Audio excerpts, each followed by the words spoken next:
नमस्कार साथियों, मैं आपका मित्र आशीष तायल WCL संवाद की इस कड़ी में आपको मिलवाने जा रहा हूं वेस्टर्न कोलफील्ड्स लिमिटेड के महाप्रबंधक सामग्री प्रबंधन स्टोर्स श्री सुनील कुमार बत्रा साहब से। सर, आपका इस कार्यक्रम में बहुत बहुत स्वागत है। नमस्कार सर। सामग्री प्रबंधन के स्टोर्स विभाग द्वारा किए जाने वाले मुख्य कार्यों के बारे में हमारे WCL परिवार के सदस्यों को बताएं। साथ ही यह भी बताएं कि कंपनी के विकास में इस विभाग की क्या भूमिका है। देखिए, सामग्री प्रबंधन मेनली दो पार्ट में है। एक परचेज पार्ट है, एक स्टोर पार्ट है। प्रोडक्शन के लिए अनइंटरप्टेड मटेरियल का सप्लाई होना चाहिए। So it is basically we are concerned with the procurement of material. आपको पहले मटेरियल प्लानिंग करना है, मटेरियल कब चाहिए, कितना क्वांटिटी में चाहिए, आपको उसका बजट देखना है। बजट वगैरह होने के बाद में आपका रिक्वायरमेंट आता है। रिक्वायरमेंट के बाद में आपका एक्शन स्टार्ट होता है, परचेज पार्ट स्टार्ट होता है। परचेज इंडेंट को प्रोसेस करता है, टेंडर करता है, टेंडर इवैल्यूएशन होता है। फाइनली जो है हम ऑर्डर प्लेस होने के बाद में सेकेंडरी रोल जो आपका स्टार्ट होता है, that part starts of the store. Store activities मतलब once the order has been place, it does not mean कि automatically material will come. Yes, there is a delivery period. उस delivery period में supplier को करना है, but at the same time जितने भी stores हैं उनका काम इंश्योर करना है कि सप्लाई ऑर्डर जो हेडक्वार्टर से ऑर्डर हुआ है वो टाइमली सप्लाई हो। उसको स्टोर करना है, प्रॉपर रिकॉर्ड कीपिंग करना है, प्रॉपर वेयर हाउसिंग होना चाहिए, उसका सेफ्टी सिक्योरिटी, मटेरियल पिल्फरेज नहीं होना चाहिए, डैमेज नहीं होना चाहिए। And as and when required by the users हमको वो मटेरियल प्रोवाइड करना है। सेकंड पार्ट जो स्टोर का है वो इन्वेंट्री का कंट्रोल करना है। जो मटेरियल आया है वो प्रॉपरली यूज़ हो रहा है कि नहीं हो रहा है। अगर एक्सेस इन्वेंट्री है तो हमको पॉइंट आउट करना है यूज़र डिपार्टमेंट को कि भाई आपने मटेरियल मंगाया था वो यूज़ नहीं हुआ है, रीजंस क्या हैं उसके। नहीं यूज़ कर सकते तो हम दूसरे यूनिट्स को देंगे उसको। अगर मान लीजिए एक एरिया में नहीं यूज़ हो सकता तो दूसरे एरिया में यूज़ कराएंगे। एक एरिया में नहीं होगा तो हम, या हमारी कंपनी में नहीं होगा तो दूसरा सब्सिडरी में हम इंटरेक्ट करेंगे। तो इस वे में हम लोग इन्वेंट्री कंट्रोल करते हैं। उसके अलावा टेक्निक्स भी, ABC एनालिसिस वगैरह भी मटेरियल का किया जाता है। फिर हम डिफरेंट कैटेगरी ऑफ आइटम्स देखते हैं, कौन सा स्लो मूविंग है, नॉन मूविंग है। WCL में अभी 10 रीजनल स्टोर हैं और 2 सेंट्रल स्टोर हैं और मल्टीपल मतलब मोर देन 100 यूनिट स्टोर्स हैं। तो सबकी एक्टिविटीज़ को हमको कोऑर्डिनेट करना है। कंपनी का उत्थान मतलब है, मान लीजिए company basically we are linked with the production of coal या दूसरा भी जो भी एक्टिविटीज़ हम डाइवर्सिफाई कर रहे हैं जिन भी फील्ड्स में। मटेरियल का रिक्वायरमेंट तो हर जगह है। विदाउट मटेरियल तो हम लोग आगे बढ़ ही नहीं सकते। तो बिना मटेरियल के तो मटेरियल प्रोक्योरमेंट होना ही है। मटेरियल का proper usage, timely right time पर हम मटेरियल लें, प्रॉपर क्वालिटी का लें, सो दैट कि हमारे इक्विपमेंट जो हैं, जो डिज़ायर्ड उनका कैपेसिटी यूटिलाइजेशन है वो हो सके। क्योंकि जितना ज़्यादा हम अपने एसेट्स को यूज़ करेंगे, that will add to our production part and ultimately it will add to our profitability also. तो लॉन्ग रन में हमारा प्रोडक्शन बढ़ेगा तभी जब हम टाइमली, हमारा मटेरियल प्रॉपरली टाइमली सप्लाई होगा। सर, जैसा आपने हमें बताया कि सामग्री प्रबंधन का स्टोर्स विभाग कंपनी को गतिमान रखने के लिए सदैव तत्पर रहता है। हमारे WCL परिवार के सदस्यों को बताएं कि इस सामग्री प्रबंधन के क्षेत्र में पिछले 1 दशक में क्या बदलाव हुए।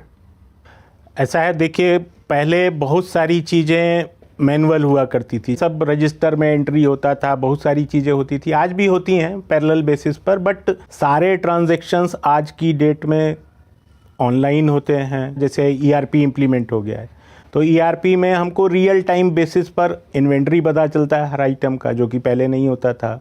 जेम का सिस्टम आ गया, अभी 3 साल से जेम का सिस्टम है। तो अभी हम लोग को सारा गवर्नमेंट की गाइडलाइन के हिसाब से जेम के थ्रू प्रोक्योरमेंट करना है।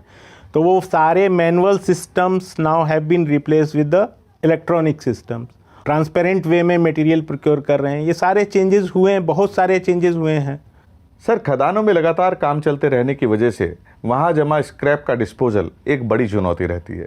स्क्रैप डिस्पोजल की प्रक्रिया के बारे में हमें बताएं और यह भी बताएं कि इस क्षेत्र में WCL की क्या उपलब्धि रही।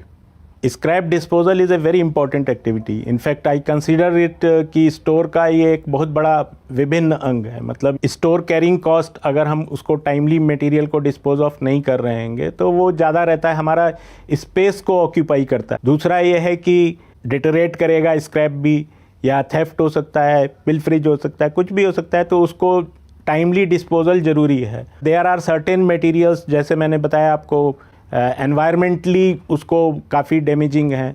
स्क्रैप डिस्पोजल के लिए कोल इंडिया ने एक यूनिफॉर्म स्क्रैप पॉलिसी बनाई हुई है। टेक्निकल सर्वे ऑफ होता है इक्विपमेंट का, चाहे वो UGMM हो या HEMM हो। टेक्निकल सर्वे ऑफ हो गया मतलब machine has completed its working hours as well as life in years. Once new machine has been ordered और वो सप्लाई हो गया है तो वो पुराना मशीन को ग्राउंडेड किया जाता है। उस मशीन को हम ग्राउंड कर देते हैं और ग्राउंडेड होने के बाद में उसका एरिया लेवल पर फाइनल सर्वे ऑफ रिपोर्ट बनता है। वो फाइनल सर्वे ऑफ रिपोर्ट जो है हम लोगों को हेडक्वार्टर में भेज दिया जाता है, जो कि हेडक्वार्टर का स्टोर्स डिपार्टमेंट देखता है स्क्रैप डिस्पोजल का। पिछले 3 साल में हमने करीब 100 करोड़ से ऊपर का स्क्रैप सेल किया है। इवन कोविड पीरियड में हम लोगों का सारी सब्सिडरीज में सेल स्क्रैप सबसे ज़्यादा था। सर, सभी क्षेत्रों के स्टोर्स की गतिविधियों को मुख्यालय से नियंत्रण करने की क्या प्रक्रिया है? एक रीजनल स्टोर हर एरिया में है। उसके अलावा कुछ सेंट्रलाइज आइटम्स होते हैं, हाई वैल्यू आइटम्स होते हैं, जिसको कि सारे एरियाज़ का जिसका रिक्वायरमेंट रहता है मोटा मोटी, उसके लिए हमारे सेंट्रल स्टोर है। तो इन सारी स्टोर्स की एक्टिविटीज़ को कोऑर्डिनेट करना, मॉनिटर करना, ये सब बहुत ही ज़रूरी है, क्योंकि आप वेंडर्स के साथ में एक आउटसाइड एजेंसी के साथ में डील कर रहे हैं, और आउटसाइड एजेंसी मतलब it should be win win situation for both. तो उनको ये नहीं कि वो एक एक एरिया के साथ में उनको अगर दिक्कत होगी तो वो एक एक एरिया के साथ में डील करेंगे। वो उनको अगर कुछ प्रॉब्लम्स होता है तो वो डायरेक्टली हेडक्वार्टर अप्रोच करते हैं। तो हम लोग उन सब की एक्टिविटीज़ को कोऑर्डिनेट करते हैं। जैसा कि मैंने बताया कि एक एरिया में कोई मटेरियल ज़्यादा है, अब वो मटेरियल वहाँ पे अनयूज्ड है, मान लीजिए 3 महीना, 4 महीना, 6 महीना, 1 साल, तो I can utilise it in other area.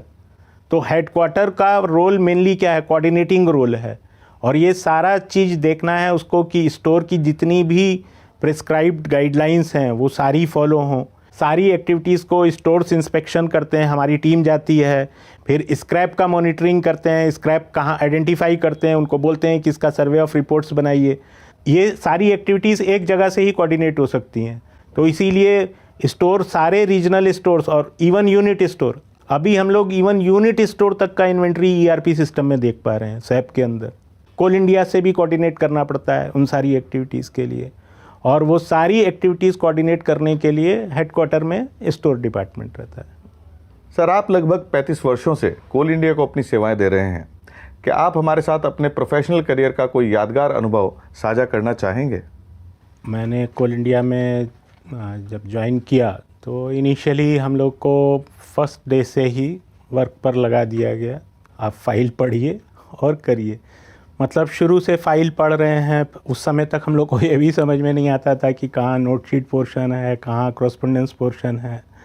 But हमारे बॉसेस इतना सपोर्ट करते थे हम लोग को कि मतलब हम लोग हॉस्टल में रहते थे, अपने साथ ही हमको ले जाना लाना, बहुत ही सुखद एक्सपीरियंस था।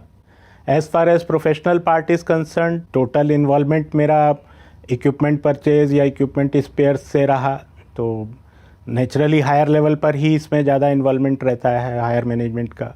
और I still remember that was a very good experience for me. Russian contracts हम लोग करते थे। रशियन कॉन्ट्रैक्ट उस समय मतलब इम्पोर्टेड स्पेयर्स आते थे, तो इम्पोर्टेड स्पेयर्स में thousands items, dragline spares, shovel spares वगैरह के या बेलास डंपर वगैरह के होते थे। तो वो कॉन्ट्रैक्ट कंक्लूड करने के लिए रशिया से टीम आता था, हम लोग उसको डिस्कशन करते थे। रात को 2-2 बजे तक हम लोग ऑफिस में बैठते थे, वो लिस्ट को फाइनल कर रहे हैं, पुराने LPP से सब कंपेयर कर रहे हैं। उसके बाद में HEMM प्रोक्योरमेंट, जो पहले तो लो कैपेसिटी इक्विपमेंट ही होता था, फिर 2000 में जो है कि टोटल HEMM जो है वो ऑलमोस्ट डिसेंट्रलाइज कर दिया गया सब्सिडरी लेवल पर। तो टोटल वो नया चीज़ था, हाई वैल्यू इक्विपमेंट खरीदना था। That was a very good experience. उसमें हम लोगों ने एक नया कंसेप्ट जो इंट्रोड्यूस किया था वो मेंटेनेंस एंड रिपेयर कॉन्ट्रैक्ट, जिसको हम लोग मार्क भी बोलते हैं। तो उसमें हमने कुछ इक्विपमेंट के लॉन्ग टर्म कॉन्ट्रैक्ट कंक्लूड किए, जिसमें कि हमने वारंटी के बाद में टोटल सुपरविज़न मेंटेनेंस जो है वो सप्लायर को दे दिया, and that contracts worked and still some of them are working 20 cubic meter shovel का। So that was a very good experience, and Coal India also adopted that later on. Subsequently, again new concepts came, and now GPC, cost cap, these concepts have come. So this is a total changeover. New changes come and new technologies come. Sir, संवाद मंच के माध्यम से आप WCL परिवार के सदस्यों को क्या संदेश देना चाहते हैं? कोई भी जब ज्वाइन करता है कंपनी, उसकी काफ़ी एक्सपेक्टेशंस होती हैं। तो इनिशियली जब वो ज्वाइन करते हैं, they should feel at ease so that they can become a part of the family, और once they become the part of the family they should feel attachment towards the company, क्योंकि वो आपको livelihood provide कर रही है। तो ये आपका भी मॉरल रिस्पॉन्सिबिलिटी बनता है कि what the company is giving you, आप उससे ज़्यादा कंपनी को रिटर्न करें। We should be very transparent, very honest in our dealings.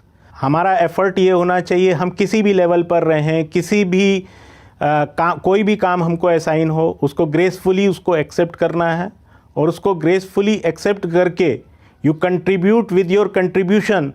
आप सबको ये दिखाइए कि हाँ भाई, ये काम भी हो सकता था जो कि पहले नहीं हुआ। और पर्टिकुलरली MM डिपार्टमेंट का रोल तो मैं ये बोलूँगा, अपने यंग एग्जीक्यूटिव्स को बोलूँगा कि हम लोगों का role being a service department, कई बार हम लोग को लगेगा कि हमारी गलती नहीं है, लेकिन we should feel the thing कि जो आदमी एक्चुअल प्रोडक्शन कर रहा है, जिसके ऊपर इतना प्रेशर है, how we can support them.